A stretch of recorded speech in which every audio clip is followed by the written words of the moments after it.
Hi,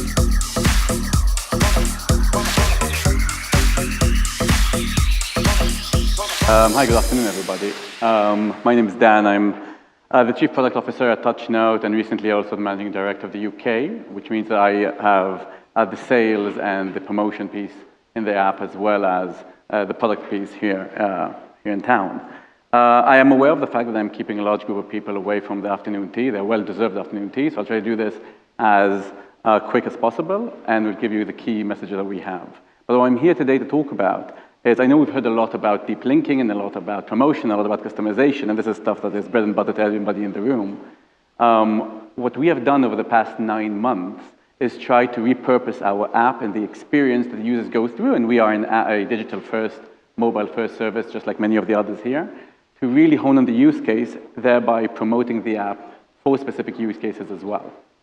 So a little bit of the history of TouchNote. TouchNote, hopefully some of you or all of you have the app. We are the world's largest postcard sender. We send over 2 million postcards a year. And we are not by any means a young company compared to the app economy. We're almost 8 years old. And about 3 years ago, what we discovered is that people absolutely love sending out postcards from all around the world. And this was a really good product for us to sell, and we grew with that product. Last year, we broke even for the first time, and we felt that we figured out our product market fit, and now all we need to do is scale, right? There's always a discussion. But then what happened was that as the years went by, we actually started off as a website, then moved into the app business.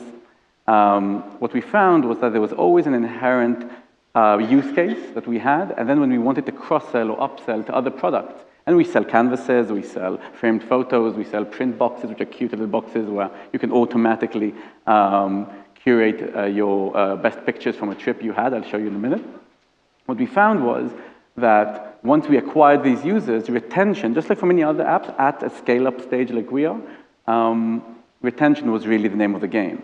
So we had to rethink about ourselves and say, okay, for this next stage of growth, we've proven that we can create a product that people want to come in and consume, but how do we create that behavior that then continues the relationship with our customers?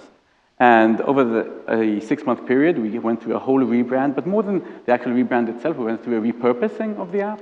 And to do that, we did an interesting exercise, which I think is as interesting for marketers as it is for product people. What we did is we took the over 9 million postcards that were sent on our product, and we essentially took all of them and scanned them through an algorithm that could generate what are the items within every postcard. We did this anonymously, of course, and we could actually get out what were the subjects of all of these photos. So what were our users using our postcards for? And this is the key topics that we saw out of those postcards. And what you can immediately see is that it's all about the people, right? Everyone sends pictures of their kids, of their family, of their friends, of their trips. And what we found, and this was then corroborated, we did a whole session with user interviews, and what it corroborated is that ultimately, TouchNote was the centerpiece for communicating about a moment with other people, or pets. And this is what was the result of it. We decided to completely change our look and feel and to change our purpose to complement those same beautiful pictures that our customers were taking. So we honed in on 2 specific use cases. One is the thoughtfulness piece, i.e. when you go away with your family on a vacation, there's a moment in life where sending a picture to a loved one, if it's a grandparent at home, or if it's your partner who is away, or if it's a friend after a good night out, there's a moment you want to be thoughtful, and that is the moment where TouchNote becomes a really good option for you to keep in touch with them. The second was when you wanted to continuously keep in touch with somebody, i.e. you have a loved one that lives maybe away from you, and actually what you want to do is continuously send them pictures of the kids so they can feel as if the kids are growing up next to them despite the distance. As you can see, what we try to do here is rather than taking our brand and place it in a way that takes away from the actual picture itself, what we try to do is complement it in a way that actually puts the content that was generated by our users in the center. We then moved in, interesting, I'm missing a thing here. Okay, interestingly, what we did is we then used the exact same methodology on the UI and UX of the app itself. So on the left, you can see, I'm not sure why one of the screens isn't there, but on the left you can see a previous version of TouchNote. You can see there's a very strong yellow color, there's very strong CTA buttons there, and it was because this is what we were optimizing for, right? Click-throughs. I can tell you that specific kind of red trended better than 28 other kinds of red, right? All of you, and so many of you in the room can identify with that kind of A/B testing. We completely changed that paradigm and actually went back to basics with black and white. And what we did is we brought the pictures out, because TouchNote is all about the pictures. And by doing so, we again tried to put the customer experience at the center rather than the brand itself. There it is, I promised. There's another one. So that was the previous version of TouchNote. You can see very strong and bold colors, each one of them signifying a different use case. And then we moved actually into something that is much more refined. Interestingly, this is an exercise in adding by subtracting. So we tried to add a feeling of experience by subtracting layers of our own product. What were the results of this rebrand that we did? Well, we were astonished to see that 90% of the respondents actually opened our app to see what happened, and that 80% of them responded either positively or very positively to this change. Initially, back in the dev rooms, you can imagine that people are saying, wait, we're taking everything off, so why would people engage more? We found that our engagement rates, both in assets that we try to acquire with and in our in-app purchases and in-app experience, skyrocketed as a result of this, as this change that we've made. The key things we learned about this rebrand, and I'll take a step back because it was a 9-month process almost, is that we prepared our users for this change. So we sent throughout the process, we sent teasers to our users, we sent surveys to our users, and we sent them requests. So what are the best moments for them about TouchNote? One of them I showed you previously.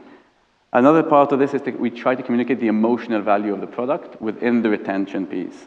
So initially, almost every app we use has a very specific utilitarian purpose. We use an app to get somewhere. We use an app to get some information. We use an app to send a postcard. But then afterwards, the emotional value kicks in, and focusing on that on later stages pay dividends for us. The third part is the customer service experience. And I think the important piece for me about that is actually that 6% that were disapproved or the 14% that were indifferent. We focused to see why were they disapproving of this. Ultimately, everything you do, some people really, really love and don't want you to change. So one of those things that we had to, as people who really wanted to give a great experience to all of our users, ultimately some people are going to be disgruntled, which is something that you just need to account for from the start. So what happened next? Well, armed with this information that actually subtracting pieces of content or UI from our platform made sense for our users because they actually just wanted to use the barebone feature set, we tried this in different elements as well. This is an example of a print box that we have. I'll give you a little bit of information about this. I think it's a cute product. What you do is you go on a trip to Ibiza, just like was mentioned here. You come back with 2,000 photos on your phone. You never look at them again, right? If you use this product, what you would do is our algorithm would automatically curate the best 36 pictures out of the 2,000 that you took, and we'll create a cute box that you can send to yourself or send to a loved one, and then you can have it on the shelf and look at these pictures old school, as you normally would back in the day when we were kids. When we served our users, they talked about this product with a lot of love and admiration to the fact that it's quick and easy, and you can, rather than creating a photo book that could take up to 3 days to create, this is a spontaneous purchase, it's a fun purchase, and that was the key element, the ease of use. The problem was that a lot of people went through the flow and we found them actually not converting throughout. So as the product manager, I can tell you what we did initially. We said, well, what's the maximum number of postcards we can stick into this box? Because obviously, if somebody's using this box, they want to get the most value out of it. i.e., so we actually tried it, and we saw 36 pictures is the maximum number of pictures in the box.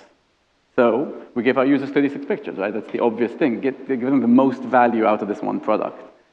What we did is then we tested actually reducing the number of pictures to 24, so significantly reducing the quote-unquote value, but that actually wasn't the value that the customers were getting. Apparently, our apparently sorting algorithms for pictures aren't yet at 100% accuracy levels. And going through these pictures, our users had to change a few of them. They wanted to look at them again and again. And 36, there was something jarring about it, and also that they felt it was a bit too much work. Again, ease of use was the main thing. By reducing it to 24, we thought that users would say, wait, now I'm getting less for the same money. And the answer is exactly the opposite. They were more pleased and happier about it because the process was faster. So they could do this, they can create it in 2 minutes and send it to a few friends. And it was the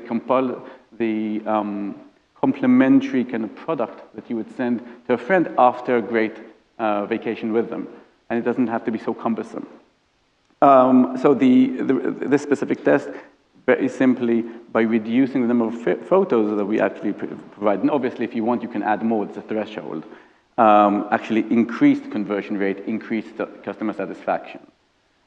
Interestingly, all of these examples I'm giving you here came out of our user-generated feedback from our marketing teams, which is, I think, one of the reasons why this is specifically interesting to this group. Finally, what we have done is we went into a completely new category as a result of all of these learnings. And what we did is we said, okay, if we want to give our users more ways to be thoughtful, then how can we enhance our feature set to allow them to be more thoughtful and grow the business at the same time? And what we discovered is that there are two kinds of users for us. There are the users who want to come in 2 or 3 times a year. They want to get the bread and butter kind of approach of, hey, I want to send a postcard, I want to send a canvas, I want to make a print box, and done. And then there are the other users who really want to engage with the product. They identify with it, and they want to continuously use it and enhance their ability to use it. So we created a subscription model that we call Extra Magic, and it is essentially a list of 4 or 5 extra features within the app itself that you can subscribe to and then essentially unlock. Free worldwide shipping is an excellent example. This was inspired in many ways by the Amazon Prime service, as many of you probably know, and that we provide. We gave them special fonts. We found a great company called Handwriting.io in the US that do the most bespoke handwriting fonts that you can imagine. They actually they have an algorithm that changes every single letter. So every A in your card looks different, thereby mimicking almost exactly a handwritten message. We have new illustrations. We contracted with a bunch of artists to create illustrations that you can add into your postcards, free worldwide shipping, and others. And what we found is that this is a completely different product for us because it's a digital product as opposed to a physical one, but it enhanced the feeling of a very large contingent of our users to empower themselves to use the product even more.